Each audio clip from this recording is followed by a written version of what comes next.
bring the June 9th, 2014 public meeting of the Fayette County Area Plan Commission to order. Please join me in the Pledge of Allegiance to the flag.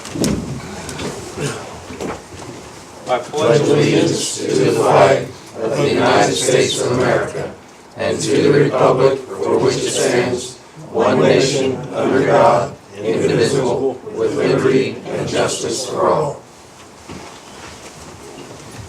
Okay, first we're ready to have our roll call. All right, Zane Bedore. Here. Ed Harrell. Here. Gabe Nobby. Brian Jennings. Here. Warren Sudoff. Here. Jason Waterman. Here. Mark Flum. Here. Carl Hilton. Here. Dick O'Neill. Here. Everyone here except Gabe Nobby. Okay, and Mr. Nobby, Mr. Nobby sends his apologies because he's unexpectedly ill and he's unable to be here for. Okay. And so, Okay. Do we have this group on the agenda, or yes, we do. Okay. where will we put that group? Okay, actually, that's the second one item on the satellite. Well, first one is Okay. then after the minutes. So the first item is just going through the comparison of the preliminary rules. Okay, so first up is the approval of minutes of March 10th, 2014 APC meeting. I move to approve. Second. Okay, we have a motion and a second. All in favor signify by saying aye. Aye. Opposed, same sign. Minutes are approved. Okay, satellite manure storage update, Bill? Okay, what we had is what I gave everybody is fortunately, and we're certainly not at as far along as we really all wanted to be with this. What I handed everybody was, it took me until today to be able to sit down and finish this. It's a comparison of the satellite manure storage rules, the ones with the IDEM, with their rules and definitions, the ones for Wayne County, and then also what we've discussed so far with the Technical Advisory Committee. And the whole thing right here is for comparison to also understand what we all have the same and how various things are different. I think one of the things that's first is critical is what I'd like to do is we had a lot of discussion about making clear with the statement of intent for the reason why. And the statement of intent for was the purpose of developing regulations concerning the construction of manure storage structures is to regulate the placement of manure storage structures for large-scale storage of manure originating from confined feeding operations and concentrated animal feeding operations regardless of the origin of the manure. Ensure that such structures are located and constructed to pose minimal threat to non-farm residential uses, pose minimal threat to surface water and groundwater resources, and to permit the continued use of existing uses and practices, including 4-H projects, animal products raised for personal use, continued use of local non-CFO commercial operations or new operations that fall below and there's some language on the threshold. I haven't done that yet. And below which a special exception process and setbacks and separation distances will not apply. And the first part is the definitions. And the definitions for satellite manure storage is we all begin with those, us and also Fayette County. So we're all basing these on the state of Indiana's. We both have in place the definition for the state of Indiana for manure.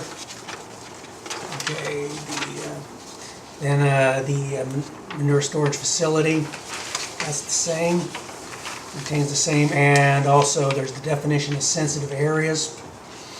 And so if any of the board members want me to go back and explain or actually read any of these off, by all means. And the definition for sensitive areas, staging, and then also uncovered. And in Wayne County, Okay, we have definitions for the, agriculture.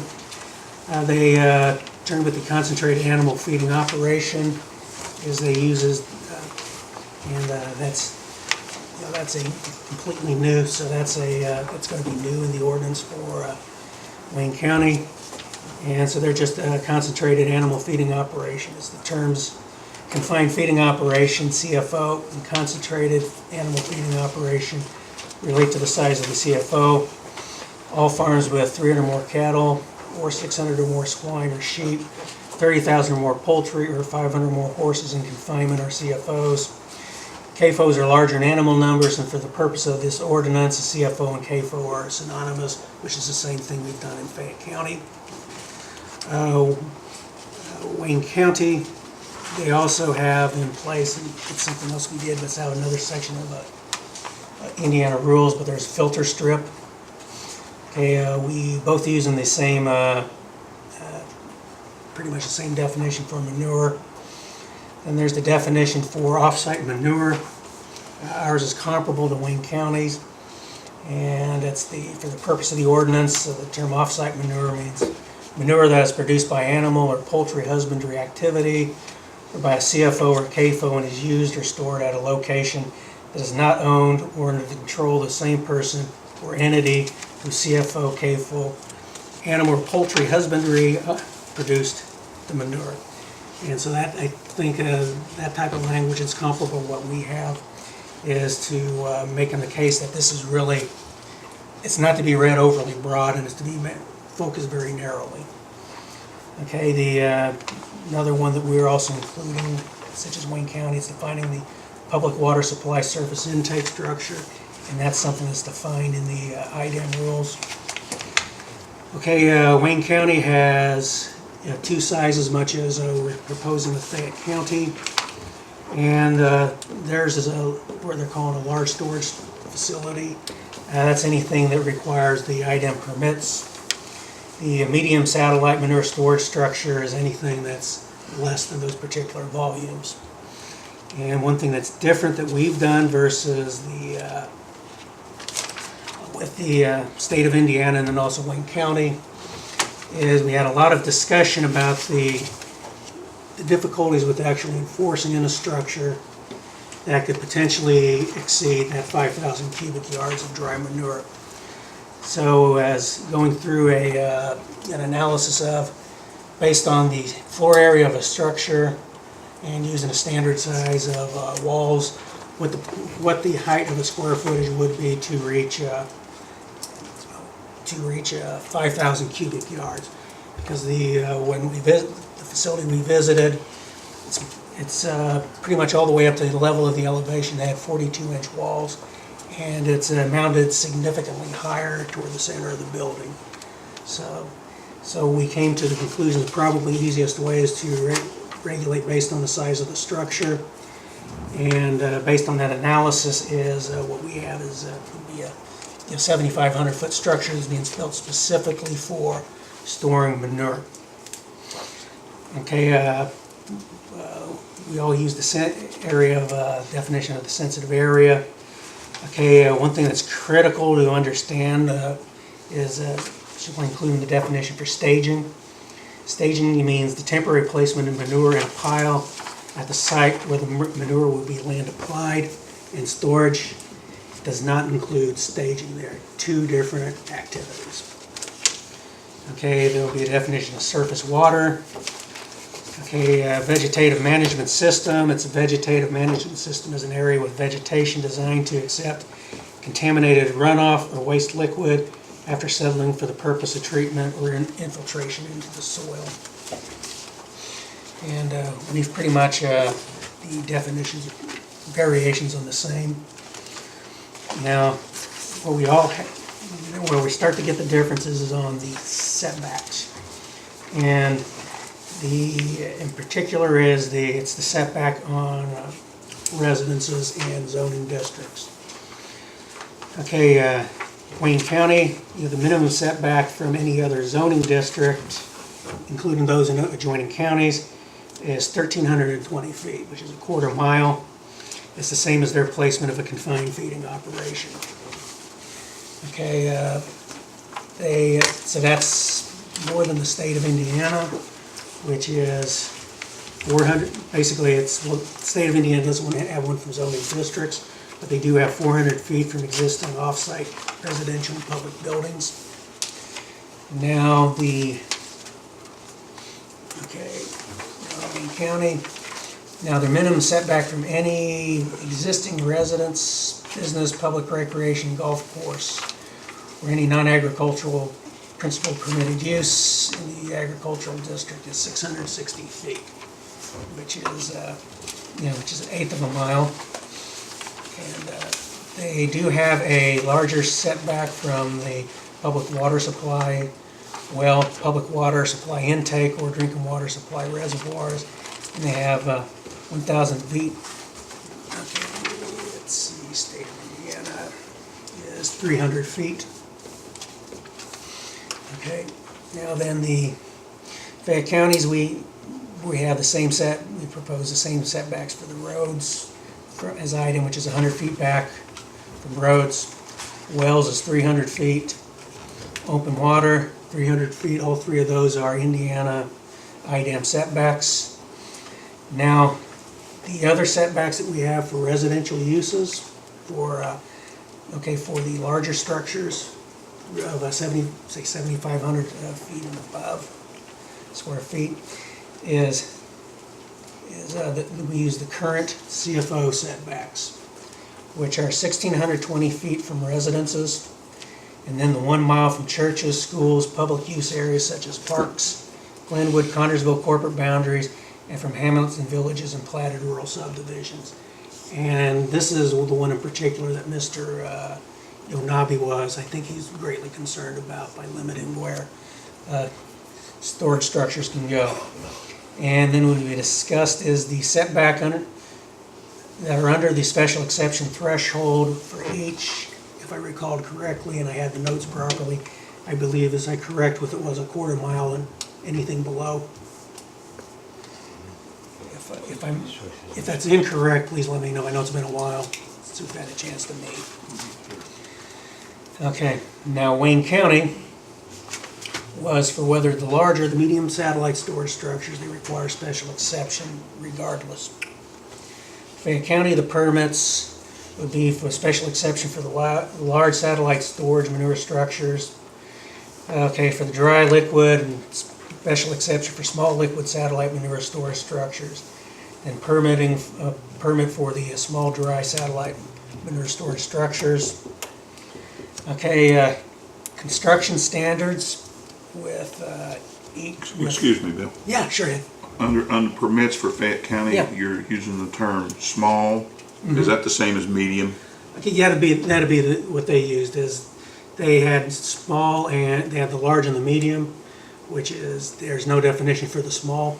I figured that for the purposes of our ordinance, we probably just want to make it clear that they're Large or small small. and large.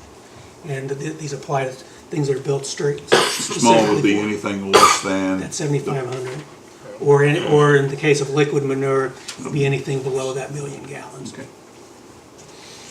Okay, now with the Fayette County is then the, like I said, we have the construction standards. There's a lot of requirements, construction standards for the liquid manure, between the construction, the liner, testing of the soil testing, and but it's when it comes to specific requirements in the even in the newer rules for IDEM, it doesn't give a lot of guidance as far as physical design and construction of solid structures. For example, with the state, a satellite manure storage structure must be designed, constructed, maintained, and operated in a manner that prevents runoff, spills, or manure releases, minimizes leaks, seepage, and manages stormwater. So it's really more of a performance standard than it is actually a design standard. And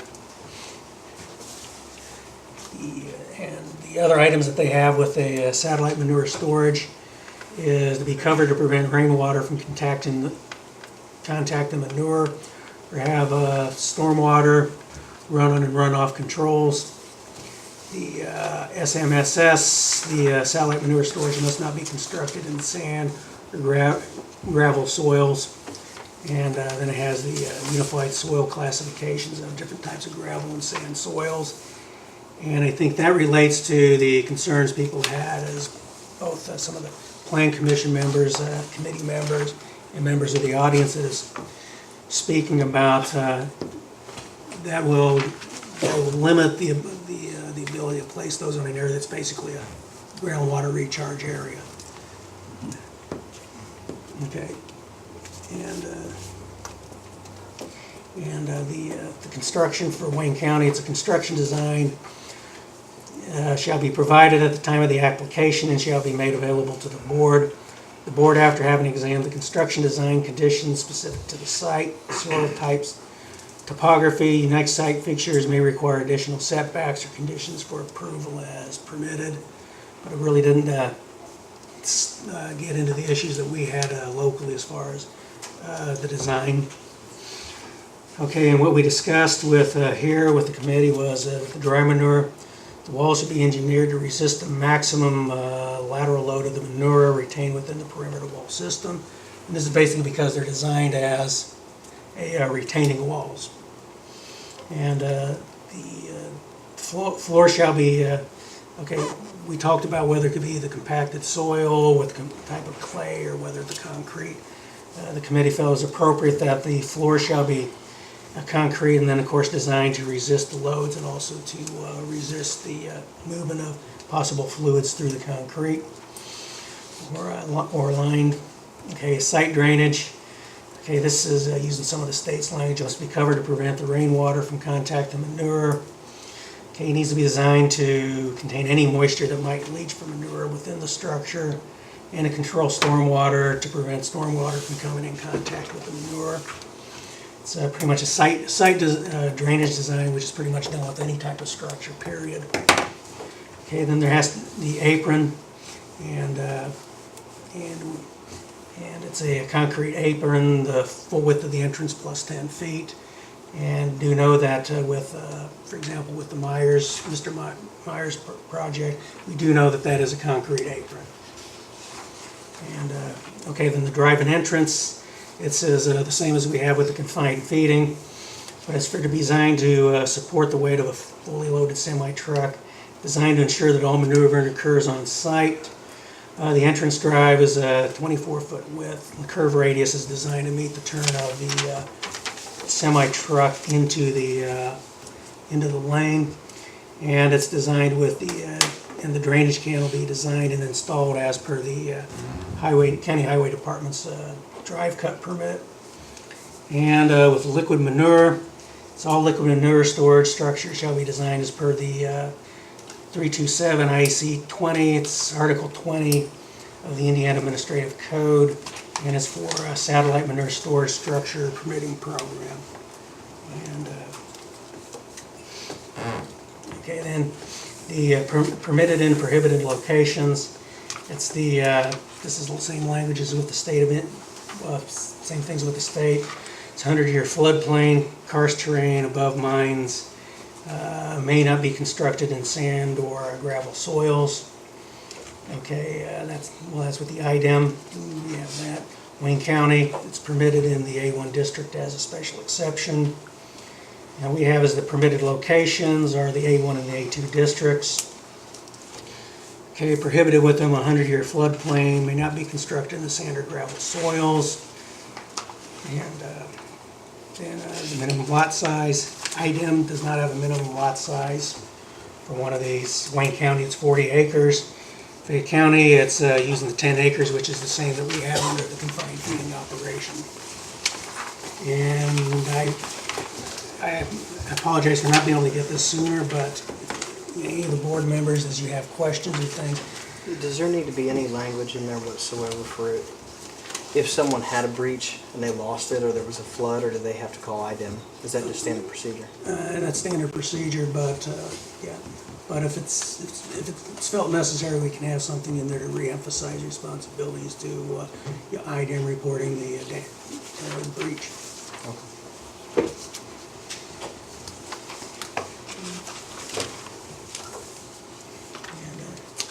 So I know there's a lot there. I went through that quickly. And so as you have a time to really absorb things, or if there's anything that you have concerns, issues, or questions about, whether it's not enough, whether it's too much, please get me that information. Because what I would like to do is prior to, of course, a lot of this is dependent upon when I can actually have when I do have surgery, what happens, is going to be because with the next meeting that we possibly have, I would like to have this in a form so we can at least have a full public discussion at a public meeting. Because like I said, unfortunately, this really isn't in a great form for doing that with this. But just to help people understand where our neighbor Wayne County's at, what they're thinking about, and then what the various rules for IDEM are. So Wayne County hasn't made an ordinance yet? No, they haven't had the ordinance. They had the first meeting regarding it. Bill, didn't we decide to drop the word satellite in ours? Because we didn't care where it came from. It's a manure storage. Satellite, we were under the impression came from a great distance away, and we didn't care because it could be moved from the northern part of Fayette County to the southern. And so we were just going to refer to it as, I thought, as manure storage, we were going to drop the word satellite. Okay.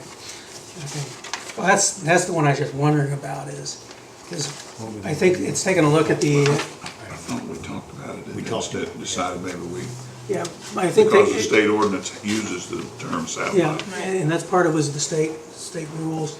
And I think the other part of that right there is, because as we discussed and is with that definition is, when it says the satellite, it's being moved from one location to another. So it's not, so I think that particular concern is if it's going from one location in Fayette County to another and is exceeding any of those requirements for the longer term storage. Of course, if they're going to stage it in another location for application, that's beside, that's something completely different. So basically, any place it goes other than where it's produced. Yeah. Because if it's produced related to a confined feeding operation, and there's going to be new storage, that would require a revising and revisiting the actual special exception. Okay. Anything else? No, anything else? Just, Carrie, I think it's, yes. I would like to talk about that topic, so I didn't know if you wanted me to wait now or to go on. Do you want me to talk now, or do you want to wait until there's a Go ahead right now, that's perfectly okay. Okay. Oh, don't mean to usurp you. No. I brought handouts today. Okay, well, I'm handing my handouts out. One of the things that I don't do well when I talk in my home county is tell you why I'm qualified to talk about this. But I'm Carrie Steele. I own Ag Environmental Systems here in town. I graduated from Ball State with a degree in natural resources with a concentration in land management. I worked for a private consultant for a while, and I am short one. Can I borrow it and give it to you at the end? Can you guys share it for a minute? Is that okay? I worked for a private consultant for a couple of years right when I got out of college and while I was still in college. Then I worked for the Indiana Department of Environmental Management, actually in the confined feeding permit section for 2 years. When I left there, I went to work for a company called Signature Farms. At the time, they were the largest pork producer in Indiana.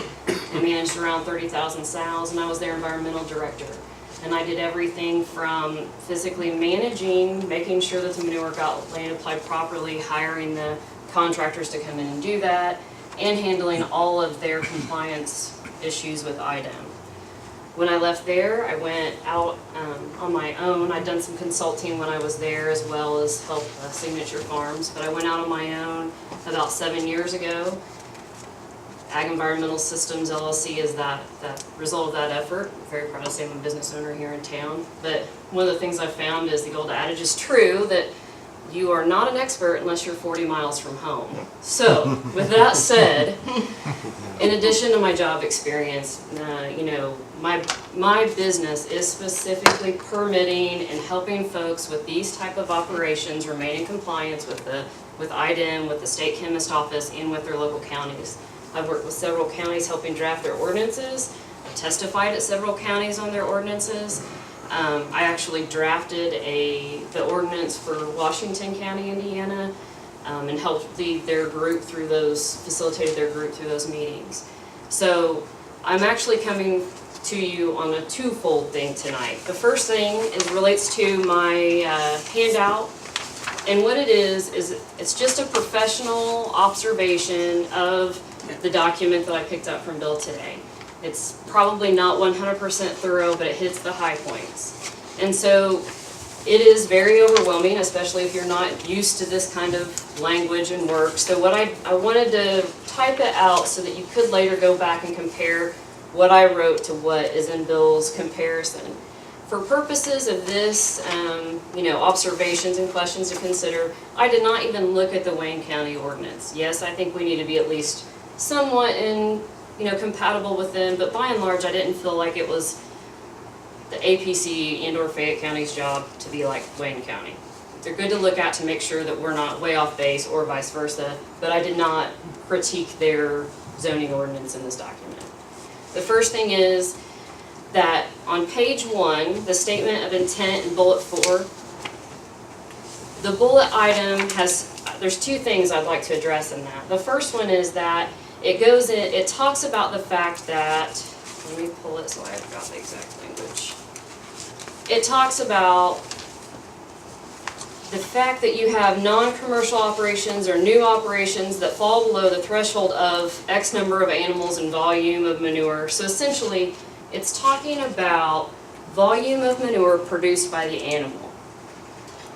The entire ordinance is supposed to be based about off-site manure storage structure, so I was really confused as to why there was a volume of manure per animal when the whole concept of satellite manure was disconnected. Well, if I can answer that, that was left in there because when we were trying to get a handle on, related to a confined feeding operation, what really is producing, say, 5,000 cubic yards or X number of cubic yards.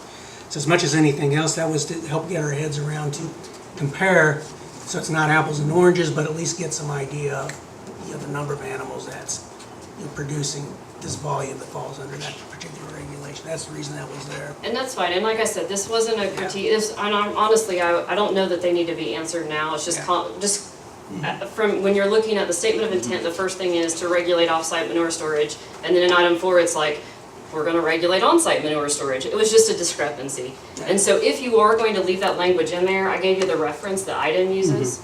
So if you are going to use it, it's actually an ACAE, the Agriculture Engineers Handbook on the manure produced per animal calculations are in there. So if you leave it, there's the recommendation on how IDEM and NRCS and everybody else uses that. Number 4, or the next one is actually on page 4, and it's just a definition. And I think, and I apologize, Bill, this was nitpicky, but if I was going to make it, I had to make all of my comments. The definition for off-site manure is just really clunky. It's a lot of words to not say a lot, so that I think that probably needs to be streamlined just for simplification of a zoning code. I understand where you're going with it, but it's just really clunky. Then on down on satellite manure storage structure on the same page, it discusses, there's only 2, it says what a satellite manure storage structure is, and then it says, there's a large satellite manure storage structure, and that's basically everything over 1 million gallons of liquid or 5,000 cubic yards, or 8,000 square feet of solid structure for this ordinance. And then the second one is, all small satellite manure storage structures are everything else. The problem with that is it seems as if the intent is to again go after the smaller operations, the 4-H people, even if that's not what it was meant to be. The fact that there's only 2 groups, there's large and there's everybody else, it leads us to believe that you're going, and especially when combined with the volume calculations in that statement of intent, it led me to believe that we were going down a different path. Okay, yeah, because that's why trying to get into the, well, that's the idea, is because something that's designed specifically for that use as a, the off-site storage structure, manure structure. But even, well, Yeah. so, yeah, and like I said, it's not whether, I don't even know what the right answer is, it's just things to consider. The definition on page 5 of sensitive area, and what I wrote here is it is almost verbatim what the item definition is of sensitive area. Yep. The problem is that where it says, the site where conditions exist that pose a specific water quality threat. Well, item has an entire agency to determine what a specific water threat is. And as great as we are as a county, I'm not positive that we have the resources for that. So I would like that kind of looked at a little bit. And so, you know, just in terms of protecting, you know, we can talk about this, the second part, you'll understand where this comes from. I've been in some extremely heated meetings about what a specific threat may or may not mean to each and every one of us. So for purposes of everyone's sanity, that's one thing that probably needs to be cleared up. Now, if we go on down on page 4, where it says setbacks for item, the ones that are listed here are, I would guess, just incomplete. When Bill did his copy and paste, he didn't pull everything in. Yeah. So, for example, the 3 major things that I see are, and I put them in there, the entire verbiage is in here. The highlighted areas are the ones that I think need to be looked at when looking at our code. Number 1 is that solid manure storage structures, whether they're on-site or off-site, are only required to be 100 feet from water, not 300 feet. The next thing is that item has this concept of, and it's really hard to explain, so I'll say it now. If you already have on-site or off-site, doesn't matter where the storage structure is at. If you built barn A, and then your neighbor bought, you know, or built a building, a house 60 feet from you, or, you know, right out on the 100-foot property line. Let's say you did it right at the 100-foot property line, okay? So you have this building that's been here, permitted, everything's fine for 10 years. Your neighbor builds a house within 100 feet of you. When you go in to get another storage structure permit, they say you're not required to put your next one 400 feet away. That you can maintain the 100 feet because this guy knew he was putting his barn 100 foot from a manure storage structure. So basically it's this concept of, and I don't know that it's right for us, but it's in the language and that's why it's highlighted, is just the concept of if somebody else encroaches on your system, that you can maintain the setback established by the existing building. So should it be 300 feet instead of 100? What do you mean The setback? Water. Yeah. No, that should be, for solid, it should be 100 feet, and for liquid manure, it should be 300 feet. Okay, combine them together, okay. I think- And then the last one is that there is a concept of a property line waiver. So again, I don't know that they need to be in here, but if we're gonna talk about what item says the setback, I want everything to be listed so that you guys know exactly. So for example, if you wanted to build a facility that was 10 foot from my farm, I could write a letter that says, I'm perfectly okay with you building up, 10 feet from my property line, it's just a field, I don't care, that's great. The property owner that it's affecting can sign that away. Again, I don't know that it needs to be in there, but it's a concept to consider. The last item is that on page 6, on the design construction standards for item, they're really, and Bill, I know you didn't feel like, if I had been you, I wouldn't have thought that you could, I wish you'd have called about it. But in Bill's defense, I wrote a scathing email about why I did not want to be on the technical advisory committee after I asked to be on it. I'll get in that in a minute. So I know why he didn't give me a buzz, but the construction standards listed under item are extremely misleading and they're not quoting the correct rule.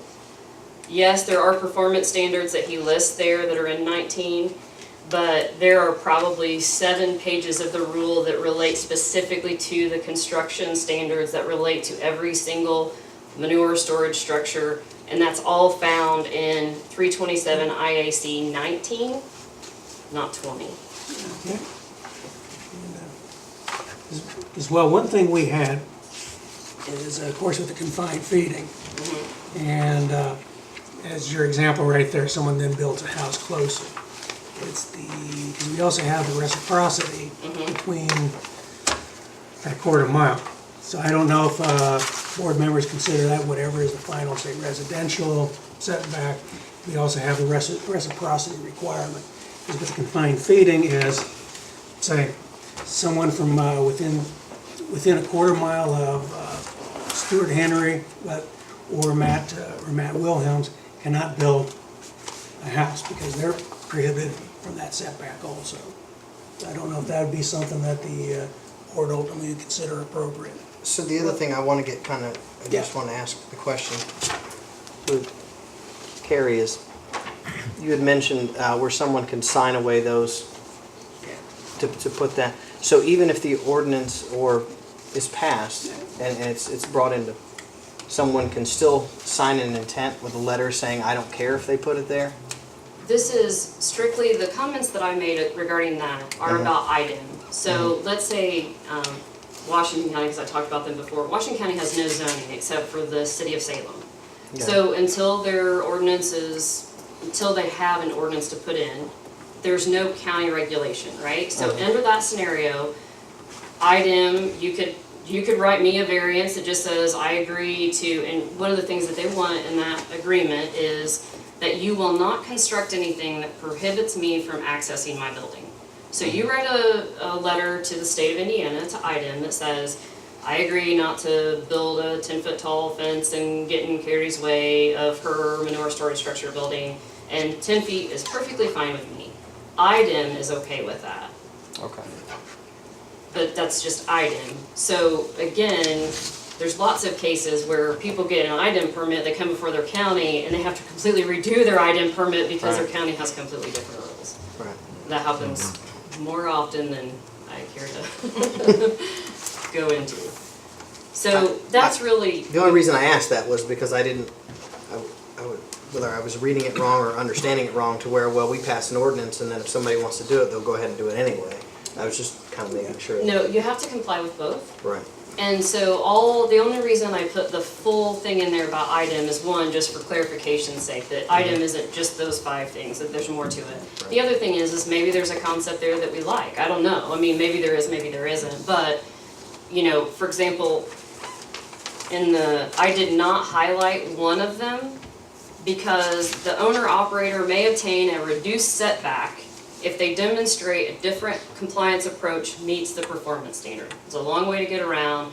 IDEM says if you, let's say you're 290 feet from a creek, but the way that they have, where they clean out the creek and they put it up on the dam or, up on the side, and so a lot of counties, the ditches have this huge hump and there's no way from water from here to get there. So you're 290 feet away, you can go to IDEM and you can say, even though I'm not 300 feet, the water can't get from here to here, so I'm not gonna adhere, or I would rather not adhere to the 300 feet. I didn't feel like the county was in a position to make those kind of calls, so I didn't even highlight as an opportunity. That's all I was doing. So this one was, like I said, it's just a technical or a kind of a clarification. Because there was something similar to that though within the Wayne counties, the one I sent to everybody, so. So, are there any more questions on this particular? So I would actually like to start my testimony again with a completely different hat on. And now I am a resident of the county who has a lot of experience in this field, who knows what's going on in other counties in terms of not necessarily how ordinances are being drafted, which I do have, but this is more from a real world, what's going on, what farmers are doing and what they aren't doing kind of testimony. So to kind of give you a little bit of background on why I wasn't directed at Bill, I hope he didn't think so, why I wrote Bill an email about why I was not going to be on the technical advisory committee after I asked to be on it, was that several years ago there were 3 confined feeding operations that tried to get approval in the county. 2 of them made it and 1 of them didn't. I was involved in all 3. It was vicious. It was emotional, it was terrible, they were, 11 o'clock meetings. I mean, there are people to this day who will try to run me off the road because of something that happened 8 years ago.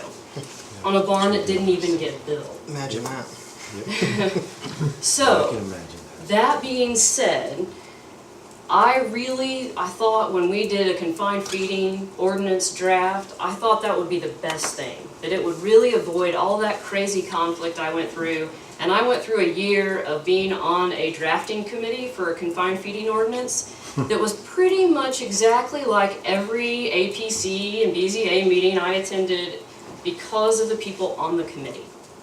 They were stressful, they were argumentative, nothing got decided. And we finally got, we presented an ordinance, it went to the county commissioners, and it wasn't even anywhere near what we sent to them. And in my opinion, it was a huge failure. I mean, the whole process was a huge failure. We wasted time, we wasted valuable resources from Bill, and nobody got what they wanted. I certainly didn't get what I wanted. The person who was on the exact opposite side of me, I guarantee he didn't get what he wanted. Maybe his is a little closer than mine, but I certainly was not happy with the outcome. And I was definitely not happy with the public humiliation that a certain county commissioner provided to me in a commissioners meeting over an ordinance. So that is why I refuse to be on the technical advisory committee. Now, document I sent to you that has no opinion in it, that is just strictly technical advice, looking at it as if it were any county in Fayette County, USA.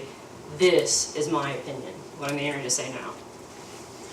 Don't do an ordinance. There's absolutely no reason for a satellite manure storage ordinance in Fayette County. No reason at all. And here's why.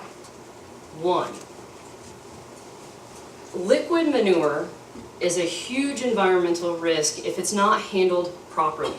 It flows, it gets into creeks, it's easier to seep. There are just more liability issues with liquid manure. But realistically, with liquid manure, if you're going to build an off-site manure storage structure, which is what we're talking about here for liquid manure, you need more than 1 million gallons. 90% of, well, I won't even say that. I can't think of a single CAFO or CFO that is permitted in the state that has liquid manure that would need less than 1 million gallons of storage. So if you were going to build an off-site manure storage structure, to put one in that's less than 1 million gallons would be like putting in a 5-gallon bucket. It would not help anyone. No one does it. No one puts in a liquid manure storage structure less than 1 million gallons. If it's over 1 million gallons, the state permits it just like a CFO. So you have all of the same, their engineers look at it, their engineers look at site placement, they consider things like alternative compliance, and they keep up with compliance on it, whether or not it's seeping, whether or not they're maintaining the berms. IDEM has oversight of it. Honestly, they do as good a job as ever. Whether or not IDEM does a great job or doesn't, I'm sure other people can argue, but I can tell you it's just like every other, we've all been in our car and wish there was a police officer to arrest the guy that just blew our doors off, right? Somebody's always getting by with something, but by and large, IDEM does a great job at what they do. So, if we're not going to consider liquid manure storage structures under the threshold, which they're not doing, so we don't need to be there. So now we're talking about solid manure storage, right? So if we're worried about solid manure storage, you can today, and the person, and I hate that this entire thing came about over one person. I mean, you might as well put his name on the top of the ordinance. It's crazy. But if you think that he is not the only one that is considering this, any person that buys solid manure in Fayette County, in Randolph County, in Union County, anywhere in this state, they haul it in, they stockpile it on their field, and they can put it on the ground, and all their regulations has to be less than 6% slope. It can't be in standing water or in a waterway. It has to be 300 foot from all wells and waterways, all running water. And if it's going to be there for more than 72 hours, they can't stockpile it in a floodplain. Outside of that, if it's gonna be there for more than 72 hours, they have 90 days where they can either cover it or burn it. And it has to be 100 foot from the road, 400 foot from the house. So today, I can go out and I can put 7,000 cubic yards of poultry litter right behind anybody's house for 72 hours and not do a darn thing with it as long as it's not violating waters of the state. And there's really nothing anybody can do about it. Or I could build a nice barn with a compacted floor to put it in and be regulated by the state and have to stay away from those things. I mean, I guess right now I can just go dump it on the ground and there's absolutely nothing that this ordinance or anybody can do about it as long as I burn it or I cover it and I keep it out of the waters. So now we're down to the solid manure, which seems kind of pointless because the vast majority of people, honestly, Mr. Myers was trying to do a very good thing. He was putting it in a barn rather than lay it in a pile in the field. And all this ordinance does, if anybody else had an idea of building a barn to keep the rain off of it, to store it more environmentally friendly, why on God's green earth would they go through all this mess when all they have to do is dig a little berm around it and keep it there for as long as they want? In my opinion, and from what I see around the county, and what I see around the other counties in the state, solid manure buyers that buy poultry manure from Ohio, from Jay County, from southern Indiana and bring it up here, they're not getting rich off of manure. They're just replacing their commercial fertilizer. And they're not going to build a barn.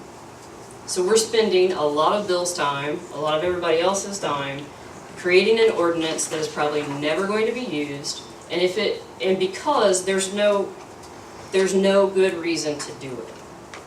So you don't think by that facility being put in that location would have any impact or effect on the people that live in the surrounding area? I think if he didn't build a building, he could still pile it there for 90 days with a berm around it and not have to hassle with any of this. Right.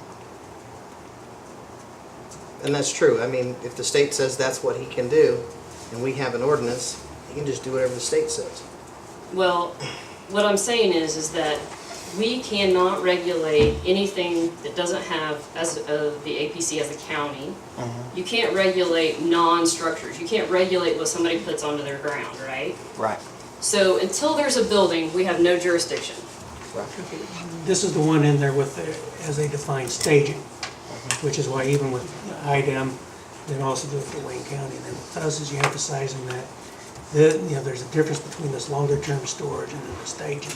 As what Carrie's describing right there, up to 90 days, you can stage it for up to 90 days. And then all you have to do is pick it up and move it, and it's a new staging location, so he can move it 15 feet. So what you're saying is, and I'm just trying to understand it, is the fact that if the ordinance is passed, you're actually hindering people trying to build a building. Because they're just going to throw it in the field and go, I'm not going to put all that time and effort into it. Why wouldn't they?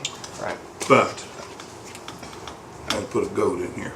That's right. Whether it's true or not, where this whole conversation came about from was the concern that somebody would go and the poultry farms up there in Ohio, was where we've been hearing about, would create a business where they would store manure and sell it. And that's really what we've been talking about all along. I mean, I agree with everything you're saying. What happens if somebody decides I'm going to create a business here where I'm going to build a building and haul it in and sell it? Well, I can answer that fairly effectively. Good. So if you're going to start a business utilizing the solid manure from poultry production and put it onto property land application areas, you're looking at 45-minute to build a business. Fayette County is about 45 minutes, give or take 15 minutes, from any good concentration of enough manure to create a business from. So if you could, and part of this is just if you could build a solid manure storage business and brokering, which there are, it's actually a lot easier in Ohio than it is in Indiana, because you do have to have a state chemist license, you do have to have your site, because you're gonna need more than 5,000 cubic yards of storage to do that, so it will be regulated. Why would you build that barn 45 minutes from the closest location? Why wouldn't you build it in Jay or Randolph County when it's only 5 or 10 minutes away?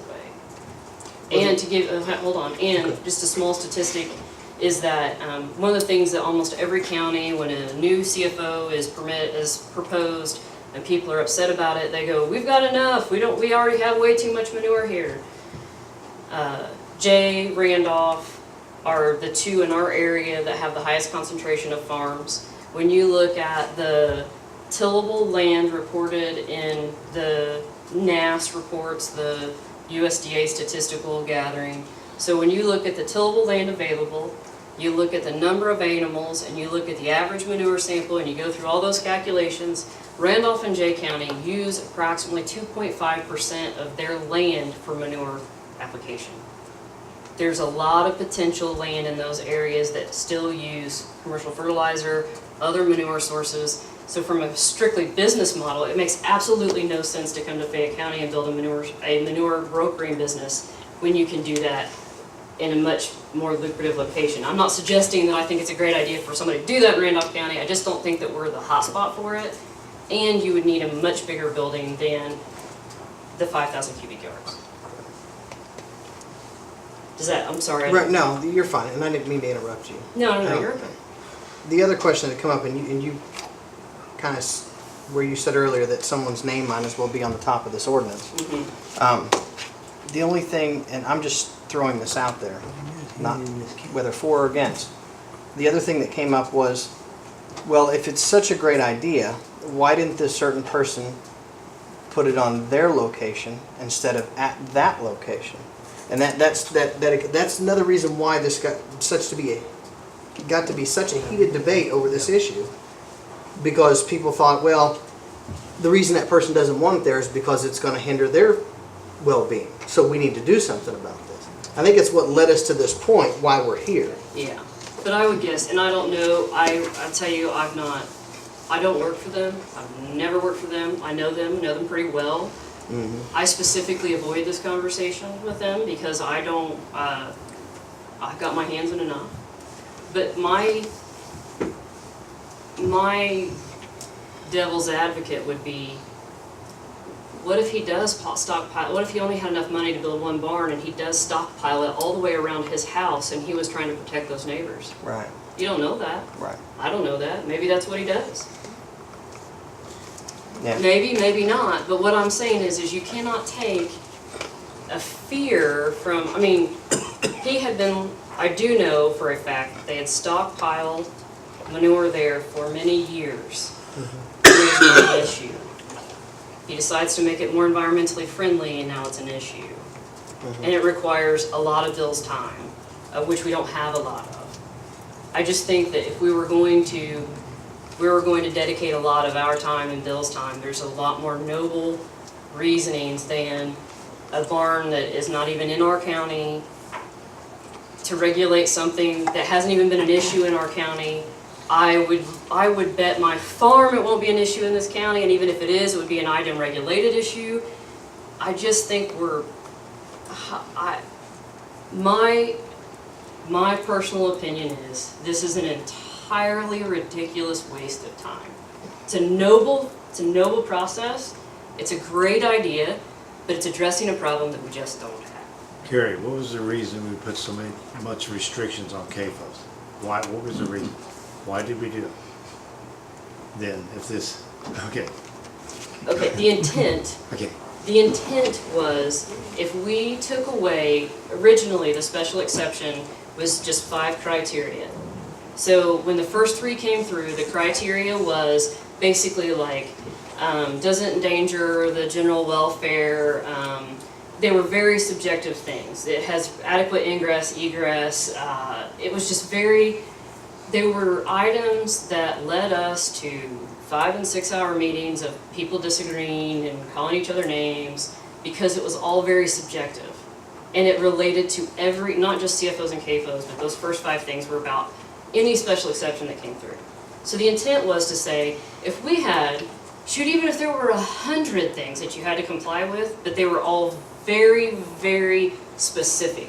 You have to be 100 feet from this, 400 feet from that, your lighting has to be like this, your property line has to be here. If they were all very black and white, that there wouldn't be any more of that bickering back and forth.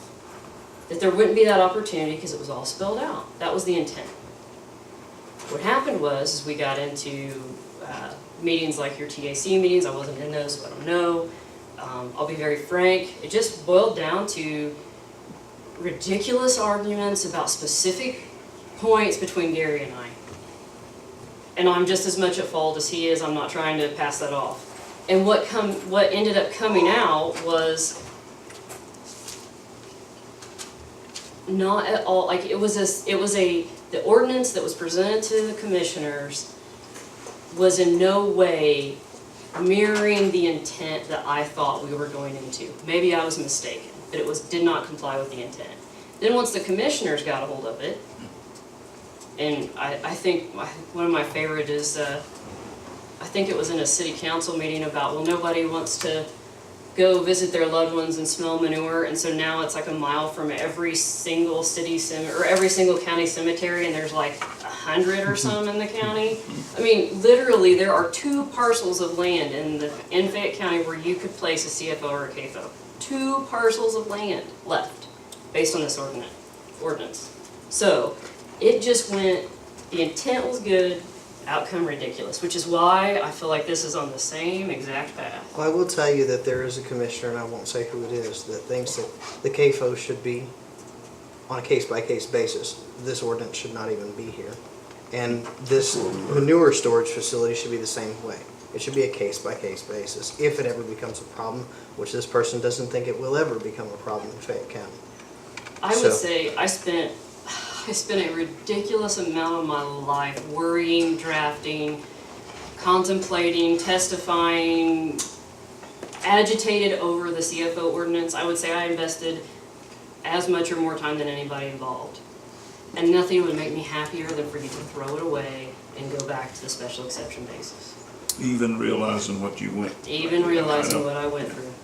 And I mean, they're entertaining. You should watch the tapes. It's like the old saying, it's not broke, don't fix it. Honestly, I thought we were doing the right thing, and it just wasn't. And I see this on the same path. And after going down through But there, when we started, I remember you said, I'm okay with point system, I'm okay with setbacks, but it's not right to do both. And the Yes. ordinance that came out had both. Yes. Before it ever went to the commissioners the first time. So that's just an example of. yes, Well, when we set up our meetings, the first thing we decided was, this is not gonna drag out for, yeah. And the 2 of us can't be on the meeting. I'm not sure we weren't on the same committee. but we said, we're gonna have just 3 meetings, we're gonna have this done in a few months, and that's it. And then so the first meeting, we basically said, we want everybody to come back with 3 or 4 things that they feel are important to put in here. And pretty much that happened, right, Bill? They forwarded that stuff to you. In my particular case, I had only 2 concerns, which is to me what the main concerns of CAFOs are, is the waste, the potential contamination, and smell. That's it. Satellite manure storage has those two same items. That's all I care about. All I care about was setbacks. Other than that, didn't care about nothing. Because I've used it on my farms, and I want to continue. I'd like to continue to use it. So that was my only 2 items that I even wanted on this, was the setbacks. Look at those setbacks, and that was it. Yeah. The other thing that, I live across the street from Mr. Cox. He's got a nice farm, he does his thing, he's a great farmer. When he puts out his stuff, I can smell it. My house I can throw a stone from his field. But the other concern that I had when this came forward was the fact of him, throwing it up right there in the middle of his field. Well, I always get the southwest wind. I'm going to smell that all day long, which then no one's ever going to buy my house if I sell it. And my biggest issue with the whole thing was property value. Now, some people say when you live in the county, you're going to take this exception that you're going to live near a farm and it's going to stink. But then I also wanted to be sympathetic to landowners that were not farmers, that would not lose, the value in their home. So I guess that's where I was on it.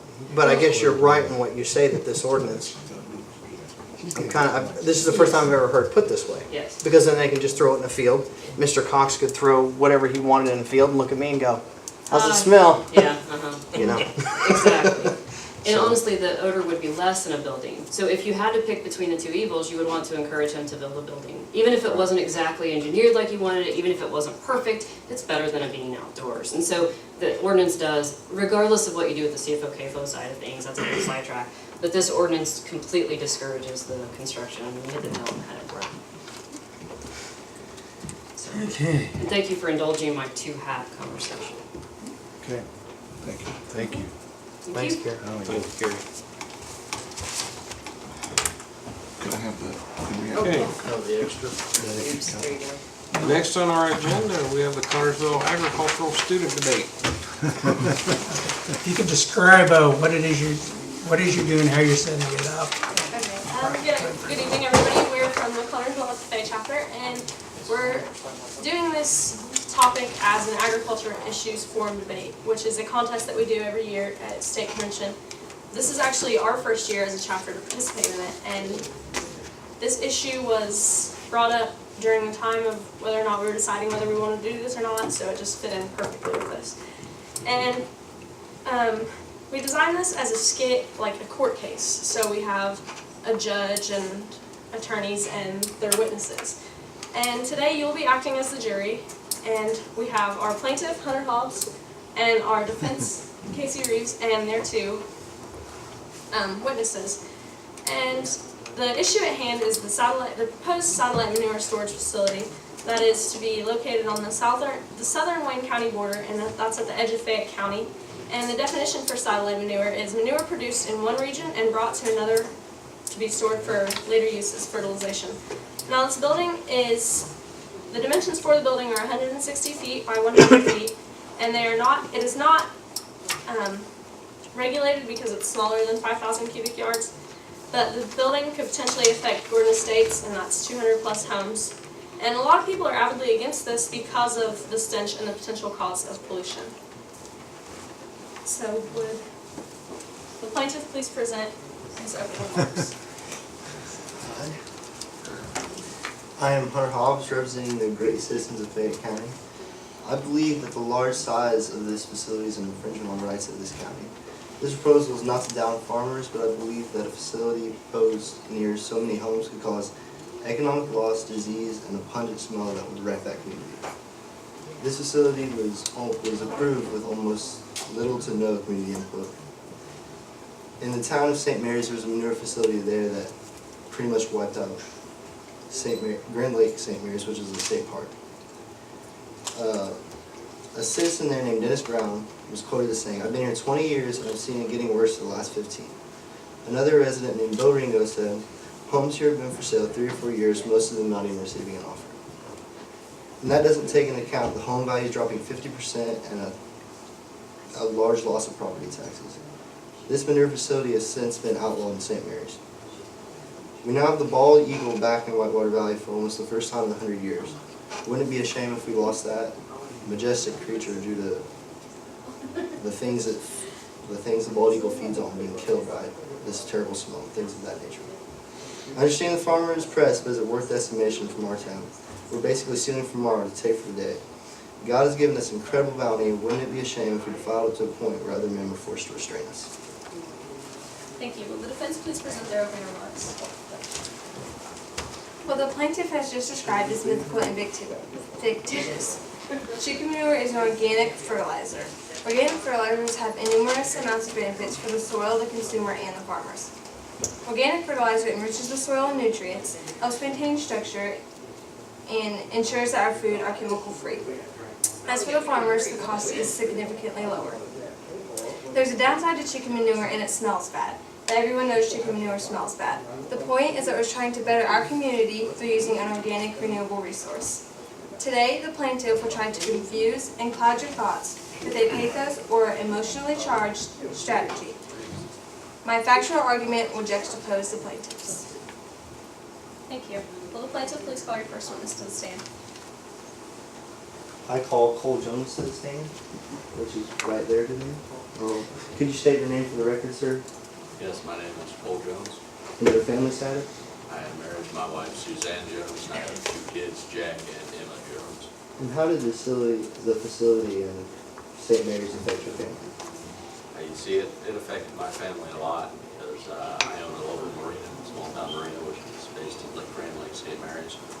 And this algae that came apart from all this manure that's put into the lake really destroyed my business, and I had to shut it down. So we're having to rely on my wife's income, and I can't take Jack fishing in the lake because there's no fish, they all die. It's been pretty rough. Could you tell me how it affected your business? Well, you see, I mean, I get a lot of tourists that come to the lake to rent out boats and to go skiing and whatnot. And they pretty much just didn't come this year, last year, and so I just didn't get any income from my business, and I had to shut it down. And could you tell me how it affected your community and its tax revenue? Well, the town around Grand Lake, St. Mary's, relies a lot on the tourists for their income. The tourists come into town for their income. So we just didn't get as much money as we needed this year. So property and income tax are down, but although that may sound pretty nice, there's no funding for local government or anything like that. I just heard that we had 5 firemen laid off, and I had 10. So Have you ever thought about moving, Mr. Jones? I have, but you see, I've had a lot of four local realtors in the area tell me that the housing market is down 40%. And I bought my home for about $100,000 a few years ago. And only we were about 60, and seeing as how my wife still has her job here, I can't really leave. Thank you, Mr. Jones. No further questions. Okay. The defense will now cross-examine the witness. Mr. Jones, are you an expert on organic fertilizer? I'm not. No, okay. Are you an expert on the effects of pollution in water? I am not, but I've seen it run off the fields into the lake where I work. Okay, well then can you describe for us what you saw? And I saw this blue-green algae that comes apart from the manure that goes into the lake. And when it dies, it sucks up all the oxygen and kills all the plant and animal life in the lake. How can you determine that the algae blooms came from an organic fertilizer versus an inorganic fertilizer? Well, I guess I can. Okay, does your family have any connection to the proposed facility in Wayne County? No. Any other questions? Thank you. Mr. Jones, you're dismissed. Will the defense please call their first witness to the stand? I call Victoria Kiesling to the stand. For the record, please state your name and occupation. My name is Victoria Kiesling, and I'm for Organic Sustainable Farming. Please explain to the jury what a sustainable farm entails. A sustainable farm entails raising crops using organic fertilizers such as chicken manure, worm castings, compost, and dead leaves. Do you use any chemicals on your farm that would harm the environment surrounding your land? No, instead I use organic fertilizers such as chicken manure to fertilize my crops and use mechanical equipment to remove weeds. How are organic fertilizers more beneficial than inorganic fertilizers?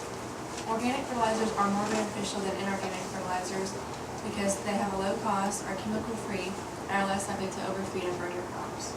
How does your fertilizer benefit you, your operation, and the environment? My fertilizer keeps my soil structure maintained, has a low cost, and benefits the environment by being chemical free and increasing soil nutrient levels. How does organic fertilizer benefit the consumer as well? Organic fertilizer benefits the consumer by ensuring that the plants are chemical free and plants grown with organic materials are often more nutritional. Thank you. The plaintiff will now cross-examine the witness. Are there any certifications the farmer has to go through to place manure on the field? No, there are no certifications, but there are some regulations. Is this manure coming to Wayne County truly that organic before the hormones that the chickens are fed? Yes, organic farmers are not allowed to use synthetic pesticides or fertilizers, and all the agricultural products used on the farm are produced organically. Could the smell of the manure carried in the wind not cause a pungent, like burning almost sensation to the citizens in the northern states? And could it not cause pollution and possibly disease if it went to the water? Yes, if the water was polluted due to runoff from farms, and it was ingested, it could cause disease. No further questions. Thank you, Ms. Keeson, you're dismissed. The defense will now present their closing arguments. Organic fertilizer has many benefits for the soil, the farmer, and the consumer, as I said before. Though I do acknowledge that there can be harmful consequences when it's used improperly. I also understand that the incident at Grand Lake St. Mary's was a tragedy, but we don't have to repeat those same mistakes. We can grow and learn from that and not do the same things twice. What we're talking about here is an organic fertilizer, and that's what it needs to be seen as. It has a terrible smell, but so does inorganic fertilizer, and inorganic fertilizer is also dangerous. The demand for organic fertilizer is up because it's cost effective and efficient. We need to see here that organic fertilizer is an option. Thank you. Will the plaintiff please present your closing arguments? As you can tell by my factually supported argument, not everything I'm saying is a lie. I understand that this manure facility could bring pros to this town, but could also bring its town to its knees. Harmful algae blooms, E. coli, and in close proximity to 200 homes can spell disaster for our county. I do not believe that Fayette County deserves a manure facility that's already outlawed in one county put in ours. Its manure basically being pawned off on our town. If it's not healthy for their town, why should we build a manure facility like that here?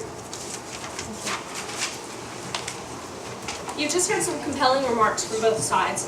Now, as the jury, I'd like to leave you with two burning questions. What is your viewpoint on this topic? And what do you want when your kids or grandkids are the decision makers of this community? Court is dismissed.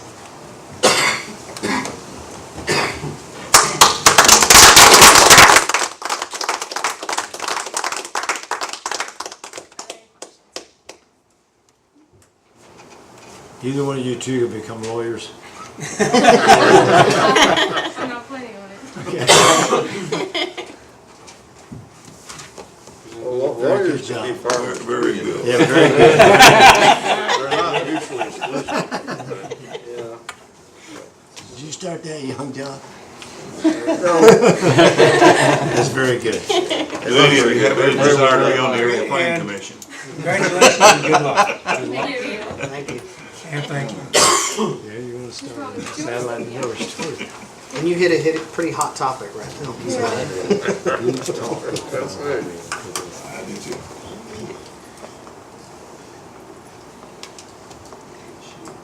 That's good. I got a question. I'd like to get hold of Carrie first. If we go, she said, don't mention it, just case by case. Who's case by case? No, that's a Saturday. Case by case. If we don't actually have guidelines, who's gonna be the judge on what a case by case when the rules are released? You gotta have somebody go. At least I do. Oh. Well, you do. Thank you, guys. Thank you. Thank you. I need to talk to you before. Thank you. Okay. Next on Thanks, our guys. agenda is Connersville Airport Board Representative Jean Morley.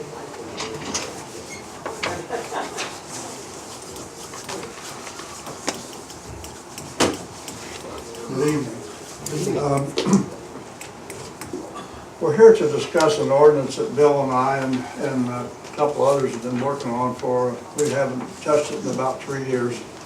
But now with the wind farms in Randolph County moving this way, we have to get something done. So I asked Mr. Harper, Corey Harper is our airport planner from Butler, Freeman, and Seifert. He was privy to the information when we were doing the ordinance, and I've asked him to come down and help us with this. Pass them around. Thank you guys, ladies, gentlemen. I've been working with the airport now for about 2.5 years. My predecessor, Don Manley, been working with the airport for going on 26 years. So myself and my company have been working with the community for a long time. We were instrumental in helping locally get the permits necessary from Indiana Department of Environmental Management, FAA, and state to be able to allow for the recent offloading site for the UPDS to happen at the airport. And that means a lot of jobs to the local community. That means a lot of jobs to and economic development coming into the area. But what it also means is that the wind farms are going to come this way. I mean, that was a known thing. even before that offloading site was developed and approved, the wind farms were being permitted here and being worked on for years. So myself, my predecessor, Gene, and Mr. McDaniels set on, I think, probably not as heated as what the previous lady was talking about, but several meetings. We worked through 6 different drafts of a zoning ordinance that we presented and we're working through with a working group back in 2011. Our last draft was number 6, was written up in October of 2011, and it's a text concept that goes along with the 2 sheets that you have in front of you. The zoning map and the zoning ordinances that were being drafted as an airport overlay district address 2 things: height restrictions and land compatibility, land management. Land management for noise sensitivity as well as wildlife attractants. So I guess from a standing point of the wind farms are coming, and they are coming this way from the developmental standpoint, the Union Pacific Railroad development did not accelerate that. It just provides it as a cursor, as an identifier that, hey, it's coming. We also know that the wind farm development in Henry, Fayette, Rush County has also been making permanent developments on their own, and have all, from what we've heard, have all but found a buyer for the power. So as soon as a buyer for the power is found, then that development will be cooling as well. It doesn't take 2, rocket scientists to put together the offloading site here in Fayette County. The wind farms are coming from Winchester and Jay County, which are already approved to be building south, and eventually would be offloading wind turbines into Henry, Jay, and Rush County as well.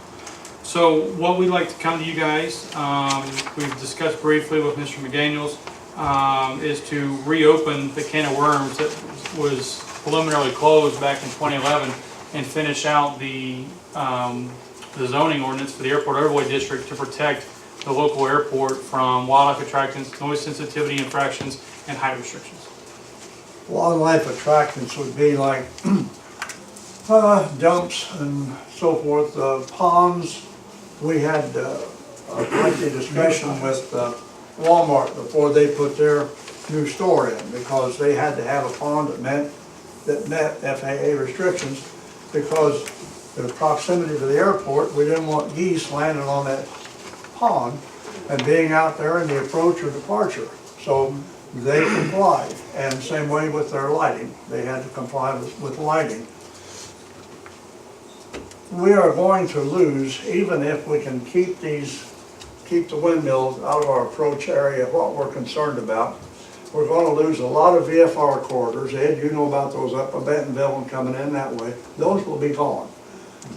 Those will be a minimum of 400 feet or so, and then if you add the 500 safety factor, you got 1,000 feet. That puts you above the 700-foot limit for scud running. There's a lot of accidents been happening across the country because of windmills. There was recently 2 weeks ago 4 people killed in, I think it was Oregon, that struck a windmill in instrument meteorological conditions, IFR conditions. He was following the rules and regulations. However, he became disoriented in the currents behind the windmill, and they smacked one and lost 4 lives. Our approach runs all the way to, the outer marker is 4.7 miles from the end of the runway up in Wayne County. You cross that marker at 2,450 feet above sea level, which the elevation up there is approximately 900 feet, 1,000 feet. So you're actually 1,300 feet above the ground. You have to have a safety factor. Now that's at the very point where you start the instrument approach into the airport. Now I have, on occasion, and it's not illegal, I have intercepted an ILS halfway down. I've intercepted ILSs at 400 feet. Make a hard right turn, get her locked up, come down across the middle marker. It's a fast operation. But if you're low on fuel, if you're smelling smoke in the cockpit, you don't have time. If you're in an instrument meteorological condition like INC, you've got to get on the ground, you've got to get down there quick. And you can't be dodging windmills when you're doing it. So to me, this is a lot more than just the map that you see here. This is our approach. There's a lot more here than just this approach that we want to keep safe. And really, there was a lot of work put into this years ago there was a lot of work to identify wildlife attractants and ways to mitigate them, noise sensitivity and ways to mitigate them. Indiana Code adopts language for Indiana Tall Structures Act and noise sensitivity for Indiana Code and within Indiana to be able to institute $10,000 a day penalties for developers that are not complying with Indiana codes. Indiana codes that regulate tall structures and noise sensitivity. Define the tall structures, what's the elevation or height? It depends on the proximity to the airport. It is not a known factor. It is not a common point in all given spots. Indiana code requires developers to file with the FAA. No one, I can't sit here and tell you 400 feet off runway centerline you can put up an 80-foot tall structure. 1,000 foot off runway centerline you can put up this tall of a structure. It varies in your proximity to the airport. It varies in your proximity to the airport in which direction you are facing. So this airport has a runway 1836 as their primary runway. They also have a turf runway. Well, so a lot of people don't realize they also have a turf runway. So there are height restrictions off of one airport, off one runway that may be more critical than off the others. So what Indiana Code does is requires you to follow the federal guidelines. Federal guidelines require you to, if you penetrate a 100-to-1 notification surface, that you must file. So kind of like what the lady was talking about on a case-by-case basis, it encourages that. It doesn't say blanket 50-foot tall structures can do it and do it no matter where they are. It says if you penetrate 100-to-1, so it's 100 foot out and 1 foot vertical, that's a pretty flat surface. If you penetrate that surface from the airport property line, you must file. And then it goes through the development, the developer goes through the FAA, the federal guidelines, and they must file and receive their permit of significant no hazard. So if they receive their permit of no hazard, then NDOT allows it to proceed. Until they receive the certificate of no hazard, they're not allowed to proceed by Indiana Code with $10,000 a day fines. My concern with any planning and zoning ordinance is if the developer files for a building permit, complies with the local building permit, receives an approval, and then all of a sudden, like it's happened several times where Gene and I would get a phone call, or I would get a phone call from Gene and say, they got a crane up in the approach of Walmart. They're putting in a new building by Walmart. Well, what do you know? That building penetrates Part 77. It was actually a penetration to the structures. Indiana Code could have come down here and put $10,000 a day penalties on that developer. The developer is going to come back to the Plan Commission, who issued a building permit, and say, what's the problem? I filed for a building permit. I got my approval. Now, who's responsible for $10,000 a day? And that's where I get concerned when we see things coming in. Small little cranes, forklifts, and little structures beside Walmart don't concern me as much as a 400-foot tall object that are a couple miles from the airport.